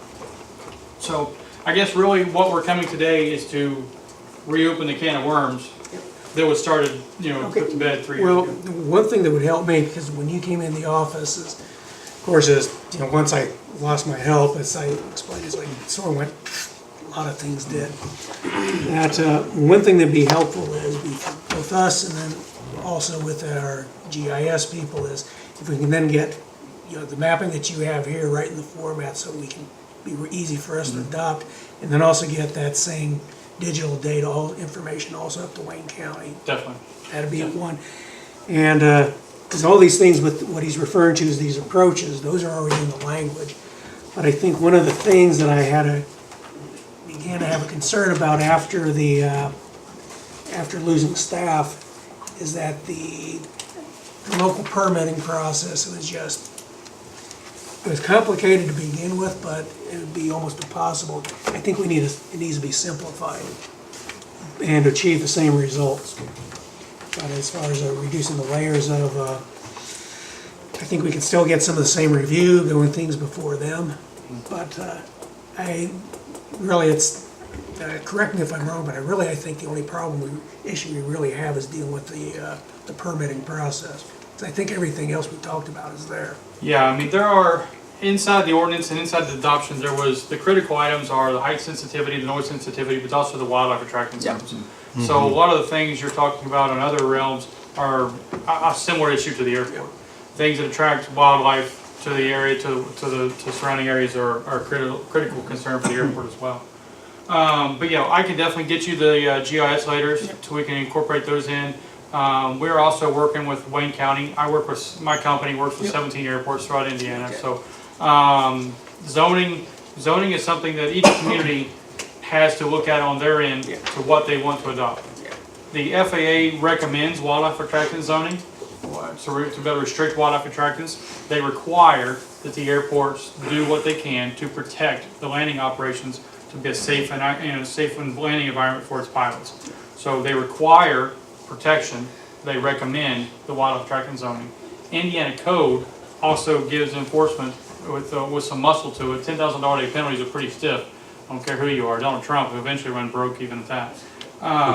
But so you have support there from the federal guidelines and the state guidelines to give support to the development of the zoning that was being adopted. So, Let me elaborate a moment on what Mr. Harper said about the 100 to 1. That would be a point on a runway that would be closest to the obstruction. Imagine a line going out from, let's say, the north corner or the northwest corner of the runway on the north end. It was rising at 1 foot every 100 foot out. That's protected airspace. Now that airspace gets more technical than that because that's an ILS. But all that airspace, it becomes conical airspace, it becomes, gee whiz, it becomes any kind of airspace you can think of. It's a nightmare to look at and try to figure out. But it's all protected airspace. You have to have protected airspace around the airport. Part 77 lays that out. If you want to look it up on the internet, go to the internet, go to your search engine, type in FAA Part 77. And it projects an imaginary runway 150 feet above the runway that's there. You have to imagine that runway being there. And then all these lines go from that runway, different types of approach zones based on the length of the runway, which we qualify for the most stringent because we have 6,500 feet.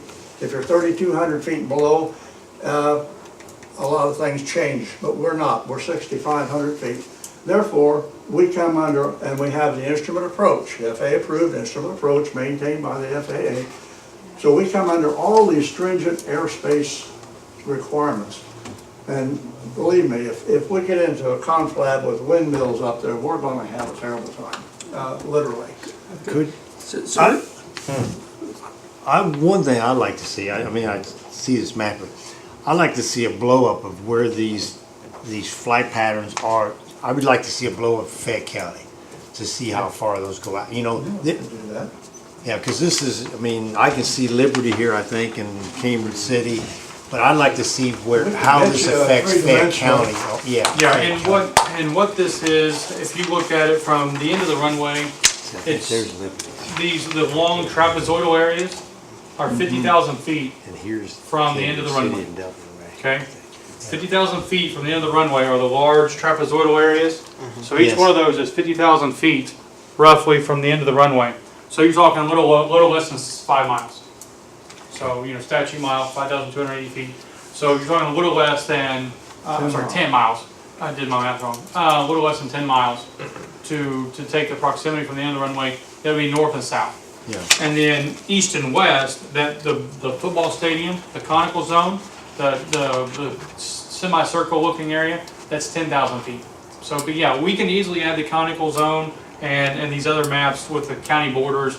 Yeah, and what I wanted to do, this is again back in 2011 as it was developed, but I think what would probably be very helpful instead of an aerial photograph is we develop this with like a road map or some kind of a GIS mapping with the county, with layer names and stuff. So not so much as an aerial photograph, but a road map would probably be more beneficial to be able to help. Hey, where's 450 north, 500 north, to be able to identify where the county boundary's at and where it impacts. Think of the conical zone perhaps as taking a giant compass and going 200 feet north of the end of the runway, sticking the point of that compass in, and swinging a 5-mile radius circle. Then that becomes all protected airspace, and there are heights, different alleys, different avenues in that, from VFR to IFR. All of these avenues, all these points coming into the airport are there, you just can't see them. And we have to maintain those because those are on the flight charts. I have a two-part question. Sir? The first one is, if you did a zoning ordinance for the airspace plan, which I understand you don't want planes hitting the just dangerous for everybody. If this was approved, would it stop the windmills from even being able to be built in Fayette County? No, it would, Okay. no, it would set It just- them outside of the zone, but they would still be built. It just ensures that things that are built, this doesn't develop, and again, what you're developing and what we're requesting as far as FAA airspace goes, we're not asking for anything that's not already there. Okay. Indiana code and FAA regulations already protect this airspace. But if someone comes to the local plan commission and asks for a building permit, how do they know? They gotta file. Right. The beauty of it is really for tall structures, wind farms, cell phone towers, those guys, they know how to do it. They call people like me to help airspace their towers. The gentleman who came down here, and there was another gentleman on the committee, well, from the wind farm development. I can't remember his name. Ken Wiseman. Ken. Wiseman, yeah, Ken Wiseman. He knew just about as much about airspace as I did. He works for the wind farm to help them develop wind farms in compliant manners. The things that the wind farm doesn't address are the structures, the small structures. You know, if everybody's driven up State Road 1 right now, you can look out by the airport and there's 2 cranes up there. Okay? Those cranes stick out above the trees. They're roughly 90 feet tall, 120 feet tall. They're allowed to be there. They've been airspace, they've been approved, they're on airport property. Nothing is going to be any closer to those objects. And they're 90-foot tall structures located within it because they went through the process, they filed, and it was approved. So what we're trying to get is protection for is to allow for the local building permit to be able to protect the airspace on small and large structures. And there's not a height that I can tell you that 50 feet and above is approved. I mean, it's dependent on the topography of the ground. Luckily, northern Indiana is pretty flat, but you know there are topography changes as well. And how many? The other question was how many flights actually that come out of the airport? Like You can't, you're hitting on a subject there that everybody has a right to know.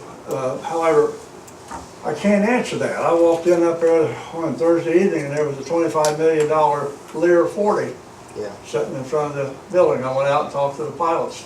There were 8 people on that airplane that came in from all over the country, I guess, mainly from up and around Michigan, and they went to another city. Landed here because we have 6,500 feet. I'm not even when you're gonna look it up while you're talking. Well, back in the days, we had 14 jets that were in and out of the airport on a weekly basis. Since Connersville has failed, since we've lost our industry, we have maybe 3 a week, 4. General aviation is way down. Like when Ed and I were flying, it was busy. When the aviation fuel went to $6.20 a gallon, it knocked the little guy out. You can't pay $62 an hour to go shoot touch and goes like we used to for $6.50. It's increased about 10 times. And what a lot of communities have seen is that the annual operations have fluctuated over the years. 2008, they hit an all-time low. They've since then started coming back. But when a plane lands, it's documented that it's landing at that airport. To some extent. To some extent. To some extent. What I'm pulling up is the NDOT Office of Aviation records that are given an approximate annual operations of this airport. And those could fluctuate, and they're based on somewhat based off of they do triggering events and they do counts. So they do like 3-month counts at airports annually, and then they strategize them or they approximate them out over an annual period. And I'm almost there.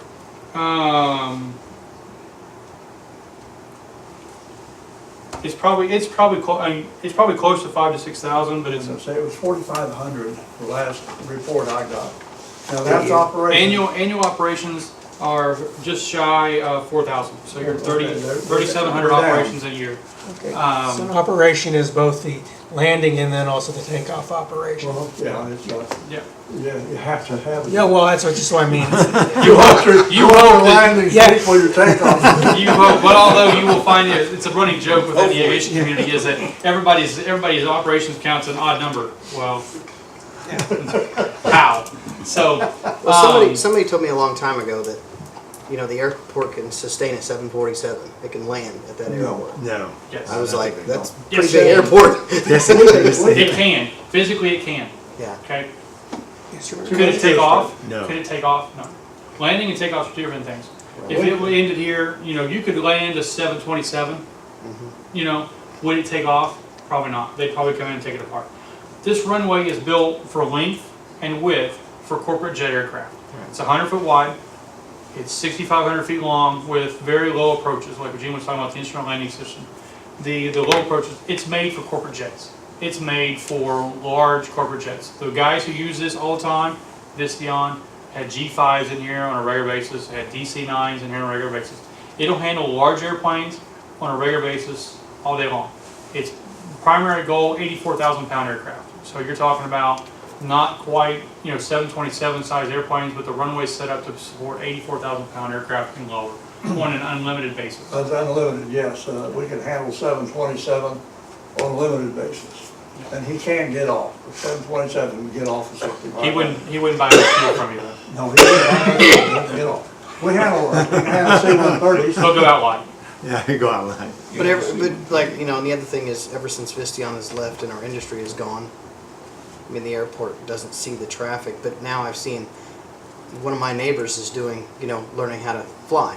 This is what he's doing, so it's becoming a hobby for some people. Yeah.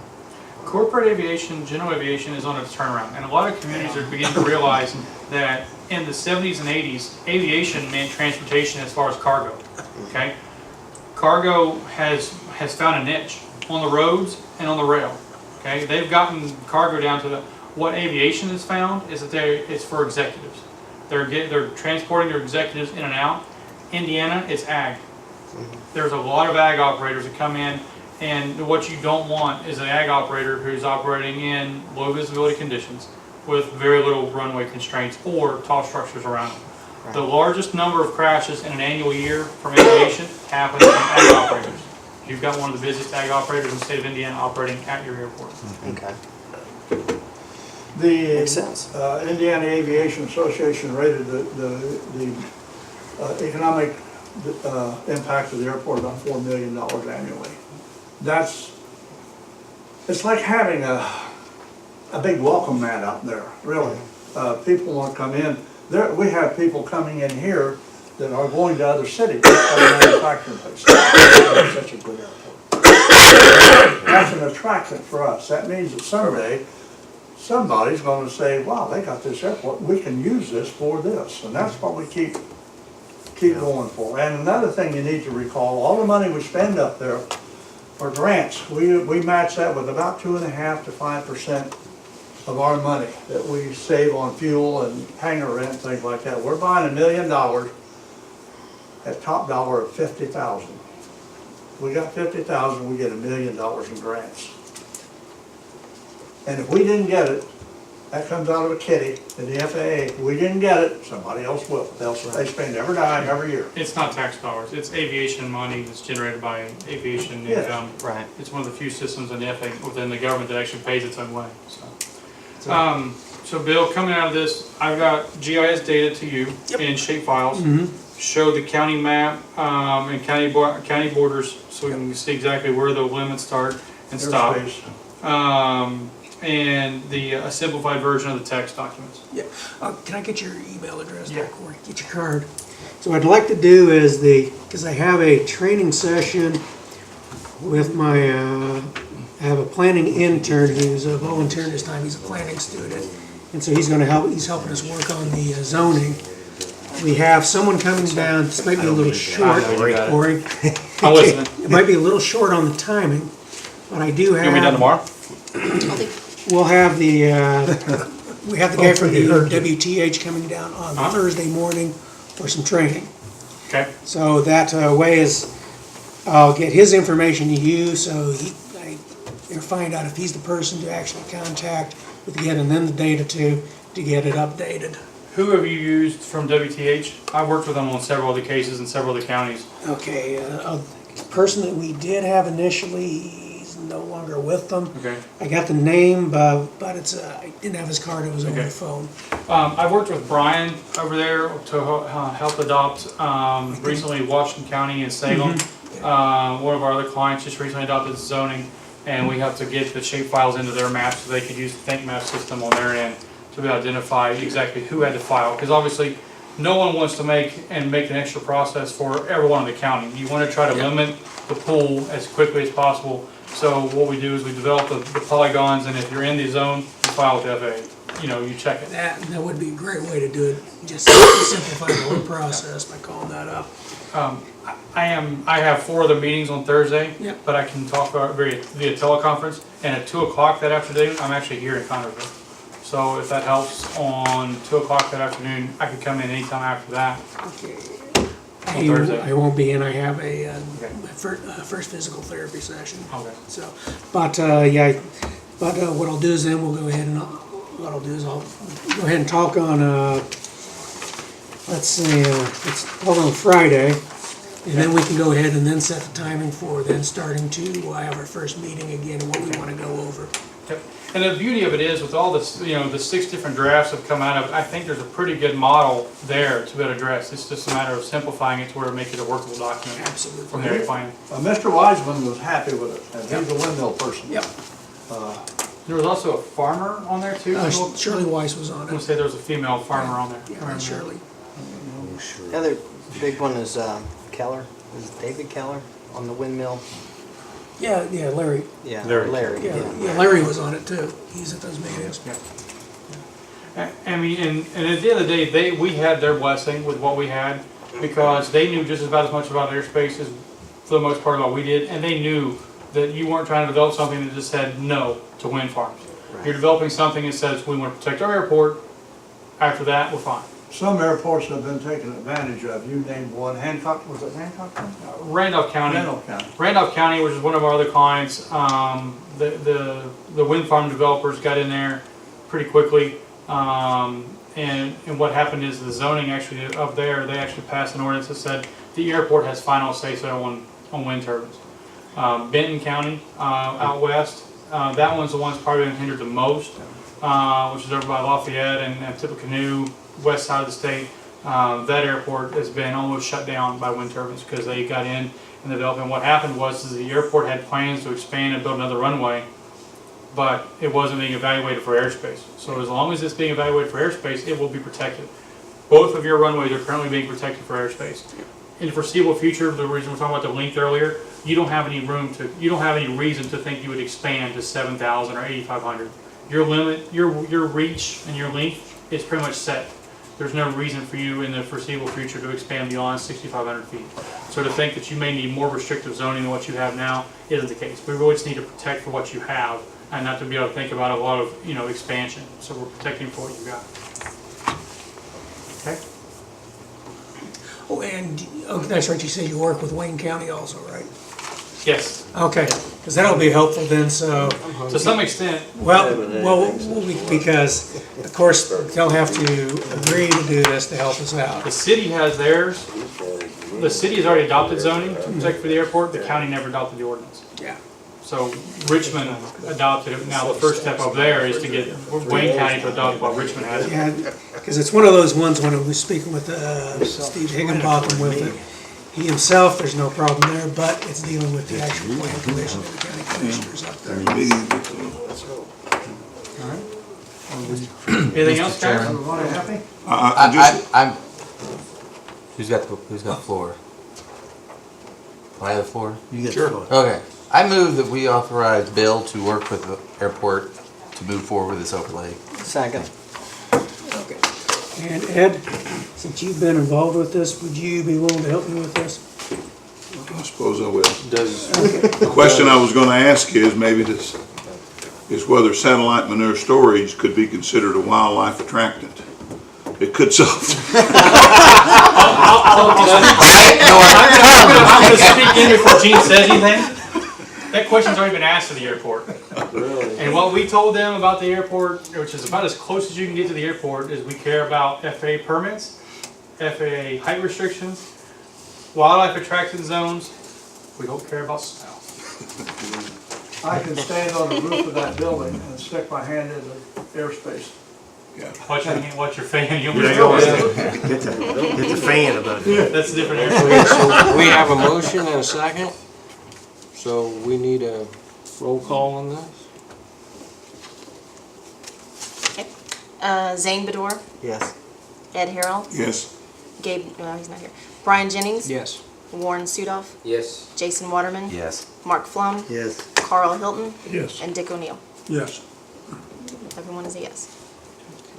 Thank you, guys. I know we gotta work through some things and develop some tools to allow you guys to implement it on a useful manner. But we appreciate it, and this will help protect the airport for years to come. So, thank you. Thank you very much. How do you, Okay, next on our agenda is status of the area plan commission operations. Bill? Just give me a call, I'm in the book. I'll even write it down for you.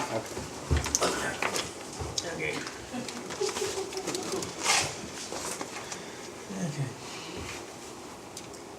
Let Gene finish right here. You're all right. Okay, all right, the building code inspections. All right, here's my card. Bob Field has contracted out with the county commissioners Gene, to, Gene, to fill in on Monday, Wednesday, and Fridays as necessary, because we're gonna limit the inspections to schedule them for Monday, Wednesday, and Friday. I'm making clear with everyone, it's like, I need that 24-hour notice. I'm not gonna be able to do same-day inspections. Okay, and number 2 is that we have the planning intern volunteer, his name's Adam Rude. He's he just finished his second year as a planning student in Ball State. He contacted me back in February. I informed him I didn't have money in my budget for an intern. He said that is not a problem. He lives here locally and he's looking for the experience. And I said, thank you. I have a couple of projects you can help me with. And so number 1 is working with the zoning map update so we can get the zoning map adopted electronically. And it's pretty much going with those operations, and I think then my priorities now with that will be the draft of the manure storage, and then set up the meeting and start moving with the airport district. And as I said, it's uncertain. There's a certain amount of uncertainty as far as how much time I'll be away from the office when I do have surgery. We don't know when it's going to happen yet. I've already been speaking with Commissioner Barker about means to if I get to the point where if I'm going to have to be home still for a while, but I'm capable of doing some work at home, of making arrangements with Ben Houston to see what I can do from home, get online to my computer from home, and then I asked him the means to electronically verify how much time I'm actually spending doing the work. I think the commissioners and the council would probably trust me, but I don't know about the State Board of Accounts. But I would like to tell you I had a director's report ready, but I do not have it. No. That just breaks our heart. I bet it does. I bet it does. So the next meeting, and hopefully there will be something on July. I'll have something with both of these in July, hopefully, but like I said, it depends upon. Okay, that brings us to adjournment. So moved. Second. Moved and second, all in favor? Aye. Opposed? We are adjourned.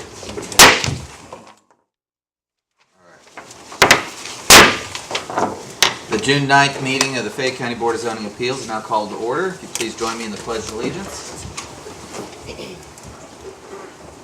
I pledge allegiance to the flag of the United States of America and to the republic for which it stands, one nation, under God, indivisible, with liberty and justice for all. Thank you all for coming. If we could have a roll call, please. Jason Waterman. Here. Bill Crawford. Here. Ed Harrell. here. Kenny Burgess. Here. Carrie Steele. Here. We do have a quorum. Wonderful. Next would be the approval of our minutes from our meeting on March 10th. Motion to approve the minutes. I'll second. Motion and second. All in favor? Aye. Opposed? Minutes approved.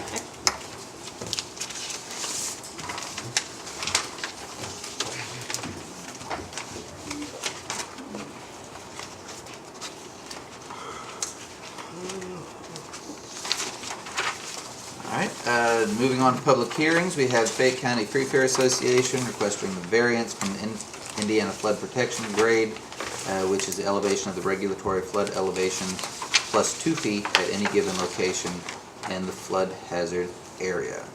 So if you please come up, sign in, and explain the situation. Although we all have copious amounts of documentation, our viewing audience does not.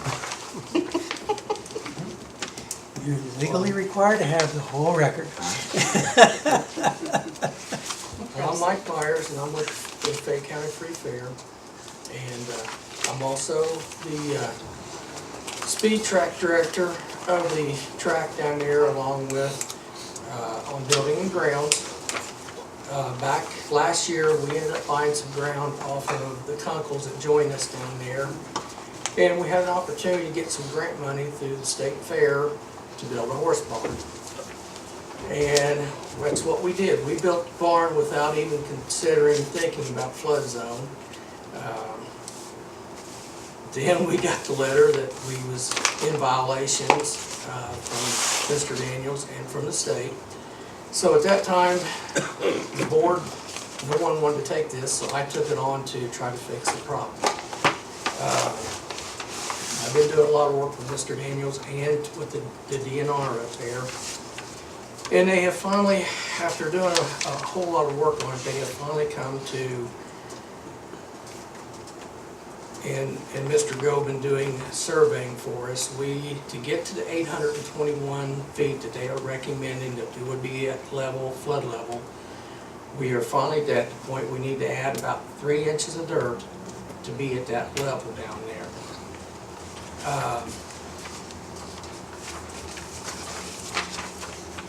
The horse barn, as it sits right now, if we don't get variance for it, it's not going to do the fair board no good and nobody else any good down there. The DNR does not feel it is this affects the public, the moral or the welfare of the community down there. If there was a threat, DNR would not even suggest that we could have the variance, nor is there a dwelling down there around it. With the adjoining property that we have is the park and the Kunkles with the rest of the ground that they own. So they recommended that there would be no threat with the surrounding counties, or surrounding committees down there, and people with this down there. At the time when we built the barn, we thought when we bought the 5 acres, building the barn right there was going to be close to the horse track, so it'd be easy for the horse people to be able to go over and work their horses on the track. And that's the whole game plan with the Indiana State Fair and everything. Horse racing has become a really big thing in Ohio and Indiana, and they was wanting to see us get back to where we had people down here again training horses on the track. The state really likes our track. They like coming down and running on it. So they was hoping we could get this going to where we can get horses back down here again to work out on the track that we have down there.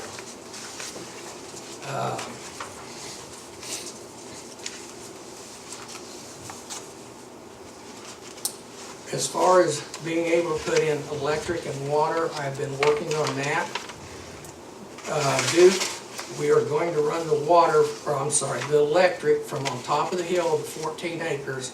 We're going to set poles and set that down through there. There was talk about underground, but I think we've completely ruled that one out, that we're going to go overhead. The water is going to come from on top of the hill and be ran down under the hill. Once we get to the barn down there, close to putting in hydrants and that, I have been talking with Mr. Daniels and that about putting a check valve in so that we have no way that if floods would ever get that high, we could have contaminated water go back up through the line, back up on top of the hill. I don't think this is going to be a problem with one in the ground, and they say they make some for the hydrant itself where the hose goes on it. So I think we can solve any kind of problem there. We are not going to put no sewer lines down there, or no sewers, or no bathrooms. It's sort of going to be like a lot like the park. You know, they're going to either have to go up on top of the park, or we can open up the bathrooms on top of the 14 acres, and at nighttime, we'll just lock them back up so we don't have any problems with that. When it comes to the manure, and I don't know this for a fact, but what I'm wanting to do is to be able to put in we deal with Greenfield and CGS over there, and I'm wanting to put a dumpster down there to where it goes in the dumpster and hauled out of there. That way there's no open pit, no kind of, if we do get floods, the water won't be able to wash it down and head towards the river. That's my intentions on that. So, hopefully by getting the variance, we can, if we can get this barn up and going and maybe get some more things down there on the track happening down there is what we're hoping for. Okay. Let me speak to our viewing audience. As he mentioned about building in a floodplain, not realizing all the ramifications of that and such. If you guys are thinking of building anything, a deck on the back of your house, a porch on the front, an accessory building, anywhere, call first. As he can attest, hearings before an administrative law judge in Indianapolis are no fun, so Yes, call first. I've had to deal with the judge in Indianapolis, when I finally did send up to the DNR what our findings was on the 3 inches, and from there they have to give it to a judge or to their lawyer. Their lawyer fills out paperwork, sends it back so I can sign it. Then it goes back to the DNR, then to the judge, and then it comes back around. So yes, I found out a lot. If you're going to do any kind of building, go down and check what the rules are before you do it. Because this has been a year's project for me all year long trying to fix this. And I'm sorry, I hate having to hear everybody doing this, I tell you. I hate putting Mr. Daniels through it and everybody else. At least you're trying to fix it Yes. the right way. Yes. And that's the good thing. Very nice. All right, well, that's all I wanted to say. Does anybody else on the board have a question or issue they want to address with this? I only have one question. It's more of a comment or a concern about, being involved in 4-H and fair for years. The only thing that worries me about that building down there in rented stalls is the liability of if there is a greater flood than the 100-year flood, making sure that there is some kind of either liability insurance or some kind of waiver about the fact that the people in the stalls know that there is a potential danger, like to protect the fair. I don't know if that really has anything to do with the variance here, but it just worries me from a liability issue. Well, that's one of the things I spoke with Mr. Myers is about the emergency plan to get the animals out of there should there be an upcoming flood. They can't contact the owners of the animals to remove them directly and to let them know that basically what we talk about would grant you the authority then if they're unable to move the animal, you And can we've then got move the it to the stalls out there. I mean, there's plenty of above. opportunities. It just, that was the only thing after I think in the past, even the park side at one time thought that there was going to be water in up in their barns, and there was even talk about taking the horses up and putting them up at the fairgrounds in those stalls if we needed. So, yeah, I've talked to Bill quite a bit. I will talk more to our insurance company on this, on what you're asking, and Bill and me has talked a lot about, numbers, emergency numbers, and make sure we have, if it's the trainer and the owner. I know with some of those horses, they can get a little touchy on moving them. But yes, me and Bill's been working on that, trying to come up with what we're going to need to be able to tell people, hey, we have a problem, we gotta get them out of there. Or that they completely release all liability, whatever happens to their horses if you're not allowed to move them. And I will talk to our insurance company on it, because we are going to do up a contract with the people, and they're going to sign it. Yeah, no, and like I said, it doesn't really have much bearing on No, this. I'm glad for the info, because that helps me out on my side. I know one of the things that he told me today, when I was up there was that they're trying to control more of what he does on the outside of the building more than the inside, other than that 3 inches. And if you looked at it, you can tell they've got plenty of room to do their 3 inches and still accomplish what they're trying to do with the stalls and, you know, to make accommodations for people to come there and get on the racetrack. So, I mean, I think it's a good thing, and he's taken into consideration the electricity part of it, you know, the sewage, you know, they decided not to put the restrooms, the water, he's making provisions for that. You know, it seems like he's doing everything possible that he can, and actually, even if we pass this variance, he's still got to be okayed for the permit through the state. Yeah. So he's still got all the restrictions, and all this does is just say that we okay for the variance there. Because once the state releases the construction and a floodway permit, that's when we issue the local local floodplain permit. And upon it's completed there, I've got a lot of paperwork to do on these things as far as the, Mr. Myers had Jerry, they took care of the first elevations. So they need a preliminary elevation certificate, and then upon completion, the primary elevation certificate, which both the state gets and so do we. So, and that's the big thing since it's the state and the federal floodplain regulations, there's a lot of things you gotta keep and take care of as far as paperwork. My concern would be we're doing things right now, and he's doing things right now, but that building's gonna be there for many, many years to come. In the future, make sure that things are done right. You know, they'll be doing things possibly like putting in bathrooms or whatever, not thinking just like the problem we got now. So what can we do to make sure that doesn't happen? The DNR is going to do that. Yeah, because even to put that in, okay, to retroactively put in, okay, any excavation, if you're gonna excavate to put those lines in for the sanitary, you're gonna put that toilet in, that, you have to get a permit from the state to do that construction in a floodplain. Because there's a lot of special things that you have to do. Is if you can't sleep tonight, read the floodplain regulations, and you'll find what you gotta do. Because it has very specific things you have to do when there is any type of sanitary. Besides that, another cost of the sanitary down there was you would have to have a pump down there. Those aren't cheap. I'm trying, and I've told everybody on the board, and I'm going to preach to them, and I've been preaching to them, that we can't do nothing down there until we go down and see Mr. Daniels or whoever's there to find out what the rules and regulations are, because I have found out everything that we do up there at that park is going to be a Class 1 barn for public, so that makes it a different set of rules right there. And no one on the board thought about all this. A lot of us was farmers, and we thought, well, you know, we can do like we do out in the country. Well, no, we can't. So the flood zone was one thing we didn't think about. So, I mean, I've been hounding on the board real hard. Yeah, because even if a farmer wishes to build a barn in the floodplain, they would still have to get that permission from the state of Indiana for the floodway certificate.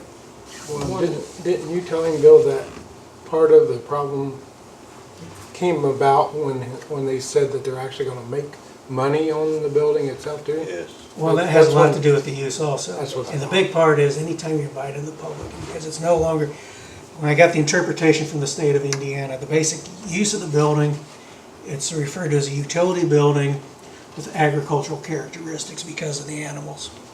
Yeah. Any other questions or items of discussion? Can we make this motion to pass this variance contingent on them following the DNR rules, or can we make it one of the contingencies? Or do we even need to do it? Well, what you could do is I suggested in the staff recommendation is, I know that Mr. Myers is going to do it, but make the contingent then upon me not being able to issue any sort of certificates until I receive all the required paperwork from the state of Indiana.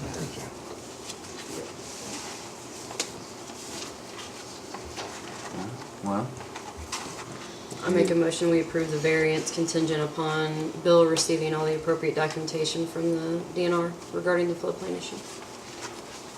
we have a motion, do we have a second? I'll second it. Roll call. Yes, please.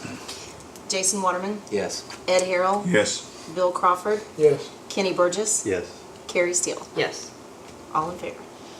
All right. Very good, there you go. I'd like to thank you guys for this evening and for putting up with this mess for me. And Bill, I'm really sorry, and I hope we can still be friends when we get home. We've been working hard. I'm sure Bill is like, is it Myers again coming in to talk to me? Well, as I've said, as I told you, I think everybody here knows is that, you know, I didn't think I so don't from the get very grudges, I end. get annoyed, but I don't stay angry, and nothing's ever a reason to hold a grudge over anything. We've had a good relationship. Absolutely. Working since we started on Oh, this. so absolutely. And you've been a pleasure to work with on this. Thank Mike. you, you too. And I appreciate it, Lord. Thank you so much. Take care. Thank you. Thanks. All right, director's reports are gonna be forthcoming. Is that what I gathered? Yes, Okay. whenever I'm finally able to do something. You get to it when you can get to it, so. If there's nothing else, then a motion to adjourn. So moved. Second. All in favor? Aye. Meeting adjourned.